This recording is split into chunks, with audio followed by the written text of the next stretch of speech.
Hey, what's up guys? Bali may isi-share nga pala ako sa aking mga tagapagsubaybay at sa mga nagtatanong sa akin kung paano nga ba kumuha ng CUR or Certificate of Registration from BIR. Disclaimer po guys, base lamang ito sa aking karanasan, hindi po ako eksperto sa ganitong proseso. Itong kinukuha ko nga palang CUR or Certificate of Registration, yun ay gagamitin kong requirements for CPC sa mundo ng TNBS.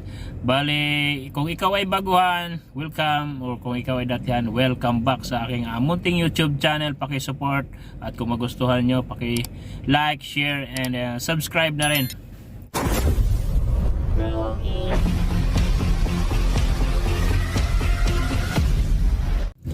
Ayan guys, base sa aking nagiging karanasan kung paano ako kumuha ng aking Certificate of Registration, unang-una inihanda ko lang yung mga kinakailangang requirements, which is yung DTI na naka-national at saka valid ID na may same ang address doon sa aking DTI. After ko na ihanda yung mga kinakailangang requirements, pumunta ako sa BIR branch, which is sa mall lang iyon, at nagtanong ako doon sa pinaka-information dahil kailangan kong magpalipat ng aking RDO. Dahil magpalipat muna ako ng aking RDO, binigyan ako ng form 1905 at pinilapan ko iyon at nanghingi na rin ako ng number para tawagin na lang kung saang window ipaprocess ang pagpalipat ng aking RDO. At ilang sandali lang guys na nailipat na rin yung aking RDO, bumalik naman ako doon sa information para mahingi naman ng panibagong form, which is 1901 form. At pinilapan ko yung form at nahingi na rin ako ng number para tawagin na lang kung saang window ipaprocess ang aking application for Certificate of Registration. At nagantay ako ng hindi katagalan, natawag din yung aking number at pinaprocess na yung aking Certificate of Registration.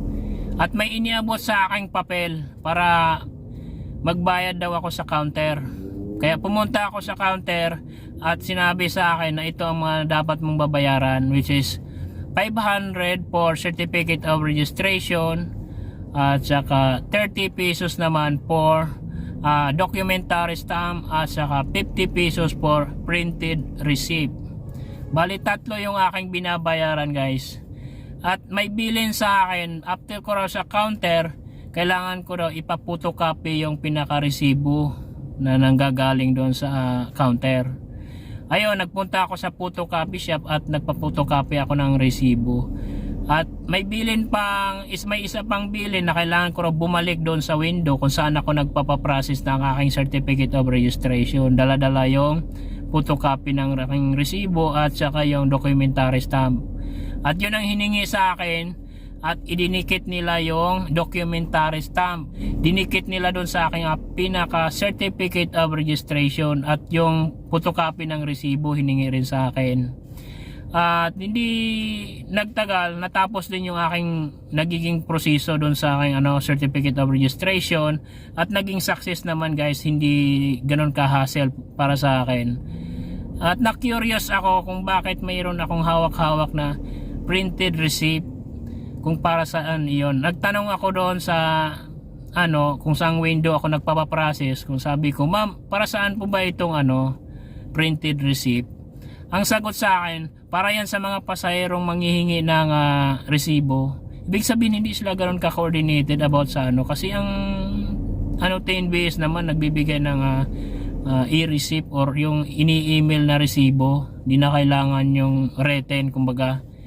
Pero dahil kasama siguro sa proseso ay binili ko na lang din. At natapos na rin yung aking proseso sa hindi ganoon ka-hassle. Kaya yan lang aking karanasan guys kung paano ako kumuha ng aking Certificate of Registration.